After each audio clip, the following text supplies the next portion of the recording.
Y vamos a hablar ahora en el Pulso Urbano de una fecha importante. Hoy, 29 de mayo, muchos recordarán en la historia, hoy se están cumpliendo 51 años de lo que ha sucedido allá por el 29 de mayo de 1959, cuando ha sucedido el Cordobazo, 1969, cuando sucedió el Cordobazo en la República Argentina.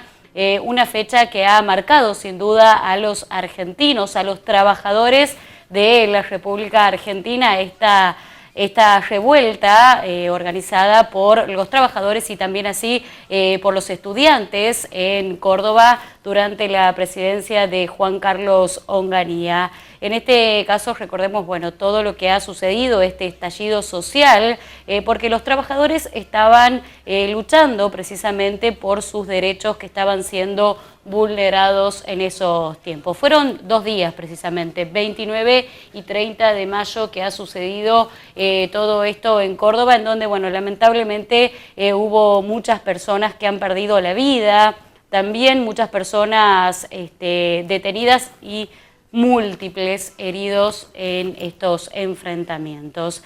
En este caso, una de las figuras importantes que podemos hablar y podemos ver en la historia fue Agustín Tosco. Él fue secretario general del Sindicato de Luz y Fuerza, que un tiempo después del Cordobazo fue detenido y también luego de unos años ha perdido su vida, pero siempre estuvo trabajando por el derecho precisamente, y valga la redundancia, de los trabajadores. En este caso y en esta fecha tan importante y tan particular, vamos a hablar con su hijo, Héctor Tosco, que está en Córdoba y que, bueno, él desde allí nos va a atender para hablar de esta fecha tan importante, a quien le agradecemos también este contacto. Héctor, ¿cómo está? ¿Cómo le va? Muy buenos días.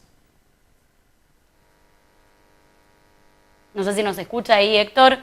¿Nos escucha? Sí, ¿Nos escucha? Muy bien. Ahí está, bien. Ahí estamos. Bueno, ¿cómo está? ¿Cómo le va? Una fecha, lo hablábamos antes de la nota, una fecha muy importante, muy especial, la de hoy. Sí, por supuesto, para todos, para los trabajadores y también para todos los ciudadanos de bien que habitan el territorio argentino, ¿no? Vos decías recién sobre mi papá, que luchaban por los derechos de los trabajadores, y yo quería agregar que en esta gesta, que no puede perderse de la memoria de los argentinos, Sí. está la base de los derechos civiles y constitucionales que hoy ejercemos con todas las dificultades que hay. En el momento, lo que enfrentábamos los argentinos era el autoritarismo de mano de las dictaduras del momento, que eran sucesivas, la proscripción de todos los derechos civiles, y en eso perdimos la libertad, porque nos mandaban los elegidos por nadie. Sí, claramente eran el brazo de las oligarquías nacionales, de los más poderosos, de los que se adueñan de todas las cosas, de los que entienden la distribución de la riqueza que es de todos, inequitativamente y solo para ellos, de los responsables finalmente de toda la miseria que hay en el país y del traslado de nuestros bienes y de nuestras riquezas principalmente al extranjero, de los admiradores de los imperios, principalmente de los Estados Unidos y de los ingleses. Son los responsables finalmente también de la guerra de Malvinas y de tantos sacrificios que el pueblo argentino ha tenido que hacer. En el tiempo que estamos conmemorando hoy, mi papá fue uno de los principales protagonistas, de los que quedan en la historia con su nombre, y en su nombre reflejan el sacrificio de tantos trabajadores, comerciantes, pequeños productores, médicos, y junto a él Atilio López, dirigente de la UTA, del transporte, y Elpidio Torres, dirigente de la ESMATA, y particularmente también que en realidad no se lo nombra mucho, pero vos lo dijiste, los estudiantes fueron la cuarta pata Sí. del, del movimiento y de esa gesta tan heroica y gloriosa para nosotros. Y ustedes ahí en Santiago del Estero cuentan con la presencia, porque vive ahí, de Carlos Escrimini, que en su momento era de los más jóvenes y era presidente de la Federación Universitaria de Córdoba. Luz y Fuerza es un gremio que era y fue pequeño, no tiene más de 3.000 afiliados. ¿Y cómo es posible que tenga semejante protagonismo? Lo que cuentan los que saben y los que han protagonizado todo esto es que la Unión Obrero Estudiantil pasaba por Luz y Fuerza y por la Federación Universitaria de Córdoba. Es así que el protagonismo de los estudiantes va atado de la mano del Sindicato Luz y Fuerza de Córdoba, de Agustín Tosco, de Carlos Escrimini y de otras personas que hoy son los que pueden contar directamente lo que pasó. En tanto, los protagonistas trabajadores ya están viejitos, algunos ya han partido, pero en el transcurso del tiempo nos van quedando los estudiantes para que nos cuenten todo lo que ocurrió. Sí, sin duda. Y usted también, digo, ¿cuántos años tenía cuando sucedió el Cordobazo? ¿Tiene algún recuerdo, alguna vivencia? Yo era muy pequeñito, tenía 5 años cuando pasó eso, y las vivencias que tengo son esas que te quedan porque son muy fuertes, ¿no? Mi mamá, en mi casa, hay que contextualizar, ¿no? No había Sí. teléfono y todas esas cosas. Los mensajes llegaban a través de compañeros que se movilizaban acá en Córdoba en moto, y entonces ese mecanismo se utilizó para coordinar la gesta y también para informar a los familiares de lo que ocurría, ¿no? Y entonces mi mamá, dentro de sus convicciones, también, como todos nosotros, sufría y estaba asustada por la suerte de mi papá y de tantos compañeros. Entonces, recuerdo eso dentro de mi casa. Y en el lugar, que es donde vivíamos, hay, es la Ruta 20, el acceso, la salida de Córdoba hacia Carlos Paz, que en aquel tiempo era la periferia de Córdoba, nada que ver con lo que es ahora, y por allí pasaron los obreros del área material Córdoba, de IME, de la fábrica militar de aviones, montones de obreros, y bueno, iban dejando las barricadas. Eso a mí de chiquito me asombraba muchísimo, y, y para contextualizarlo, ¿cómo puede ser que yo me acuerde de eso? A mí me llevaron ahí de la mano, y en medio de semejante protesta, yo quiero resaltar que recuerdo que había muchos chicos y muchas familias. Eso tiene que ver, y lo resalto particularmente, porque tiene que ver con la participación de todo el pueblo allí, ¿no? Y la presencia de la fuerza represiva era para disolver esta protesta, ¿no? Entonces, todo el humo de esas barricadas y la presencia era extremadamente popular, a punto tal que la familia llevaban a sus chicos a ese lugar, ¿no? Claro, o sea, digamos que se iban a manifestar de una manera pacífica, lo que buscaban eran que sus derechos sean visibilizados, que sean respetados, y bueno, lamentablemente estuvo también ahí la represión, digo, porque si los trabajadores llevaban a sus hijos, iban de una manera tranquila, pacífica, a que se vean sus derechos, cuáles eran sus derechos precisamente.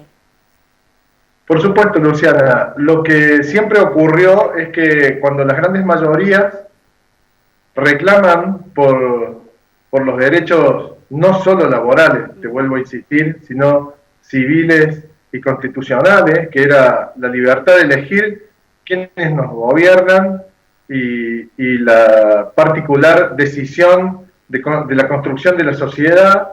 O sea, era mucho más que los derechos de los trabajadores, extremadamente más. El derecho a la participación de los trabajadores en las legislaturas, en los cargos, en los cargos gubernamentales, en la dirección de las empresas. El ser trabajador no nos limita en absolutamente nada para participar en la construcción de la sociedad. A los compañeros de aquella década los asesinaban. Ese día el primer muerto fue Máximo Mena, estudiante y trabajador. Días antes habían ocurrido revueltas también en Rosario y en Corrientes, en Tucumán. Habían asesinado a Hilda Guerrero de Molina, otra trabajadora de los ingenios tucumanos, a Cabral, a Bello, en esas dos revueltas que te dije recién, Corrientes y Rosario. La represión era feroz y bueno, eso en poquitas palabras representa que ven a las grandes mayorías a los trabajadores como esclavos. La mentalidad del siglo XIX, el creer que a punta de pistola van a callar las voces populares, eso quedó bien claro en el Cordobazo, que obviamente es la máxima expresión social ante la opresión, el autoritarismo y la explotación. La gente, los trabajadores en ese momento, concentraron todas estas propuestas y reventó su bronca en Córdoba, de modo tal que con el paso de los años, pocos años, quebraron la ilusión de Onganía de quedarse eternamente en el poder, y finalmente el Cordobazo es un quiebre. Allí se excitan más las protestas populares y la organización, hasta que en 1973 logramos finalmente que vuelva el Estado constitucional. Por eso es fundamental ver esa gesta como un faro, como un ejemplo de quienes están muy viejitos ahora o ya no están, y seguir sus pasos, ¿no? Bien, y después de lo que volviendo, ¿no?, a la época esta que ha sucedido, todos los recuerdos que usted tiene, ¿cómo fue el después de estos 2 días, del 29 y 30 de mayo de aquella época? Bueno, en mi situación particular, inmediatamente se organizaron colectas y el viaje para acompañar a los presos, entre los cuales estaba mi papá. Primero, la dictadura represiva intentó aislarlos de sus familias, de sus hijos, de su lugar, y los llevó a La Pampa. Ahí tengo también un recuerdo que tiene que ver con los sentimientos. Lo que se me grabó a mí tan chiquito es ver el sufrimiento de mi vieja y de otras mamás, de la familia. Íbamos en unos colectivos, y cuando llegamos a La Pampa, lo que hizo la dictadura fue no permitir que viéramos a nuestros viejos, a los presos, y los trasladaron a Rawson, a mi viejo, y a Elpidio Torres, lo trasladaron a otra cárcel. O sea, los dividieron obviamente para dividir también a la familia. Ahí comienza otra gran historia que todos los argentinos no sabemos. En Rawson, en Trelew, el pueblo de allí, un pueblo muy pequeño en aquel momento, se organizó para recibir a los familiares de quienes estaban presos ahí. También sé que en Chaco pasó lo mismo, y entonces las familias de esos pueblos actuaban de contenedores, y los familiares de los trabajadores presos allí se alojaban en sus casas, abrieron la puerta de sus casas de modo tal de anular esta intención de los dictadores de aislar a los presos. Entonces, mi papá estuvo preso en 1969 en Trelew, y después otra vez lo llevaron después del 71, pero jamás la dictadura pudo lograr esa intención de separar a nuestros compañeros, a nuestros dirigentes, de sus familias y de su pueblo. En Trelew, finalmente, en 1972, asesinaron a un grupo de presos políticos, fusilándolos de una manera criminal y genocida. Entonces, todo ese sufrimiento de nuestro pueblo también ha sido ocultado sistemáticamente y no es nada que no tenga que ver con nosotros, ¿no? Nos ocultan todas esas verdades para frenar la intención de libertad que todos tenemos. Al conocer todo lo que nos ocurrió y todo lo que han pasado y luchado nuestros antecesores, es de ahí donde sale la fuerza para no permitir cosas que hoy también ocurren, ¿no? En democracia, pero siempre están en cada partido político, en cada agrupación, los que tienen pensamiento fascista y pretenden dirigirnos cual si fuésemos seres no pensantes y no racionales, y como si fuésemos tontos y no nos diéramos cuenta de cómo nos roban y de cómo nos someten. Bien, ¿qué siente usted al ser hijo de Agustín Tosco, quien es un hombre que ha quedado en la historia, que ha dado su vida prácticamente, ¿no?, para luchar por los derechos de las personas, de los estudiantes, de los trabajadores, como bien usted los remarcaba, por todos los derechos que tenemos los seres humanos? Yo tengo dos sentimientos sobre Agustín Tosco, ¿no? Uno que tiene que ver con lo estrictamente familiar. Yo creo haber tenido una gran suerte en lo que respecta a lo biológico, que es que me tocó ser el hijo de una persona con semejante fortaleza como fue mi viejo Agustín Tosco.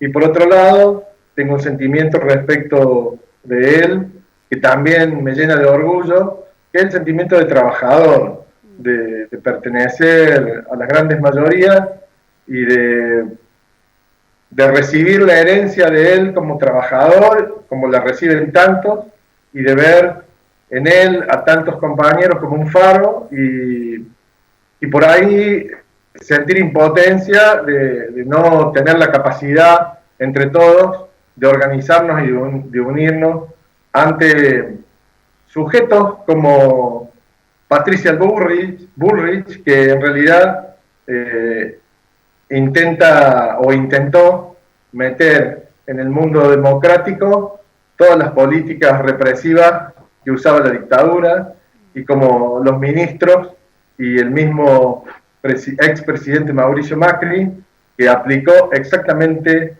la misma receta económica que Onganía, que la ANUCE y que los dictadores, y que nos han puesto ahora en una situación de endeudamiento que seguro vamos a pagar nosotros con sufrimiento, y nuestros hijos también, que aún no han nacido, ya nacen debiendo todos los fondos que Macri pidió prestados y fugó casi instantáneamente de nuestra patria.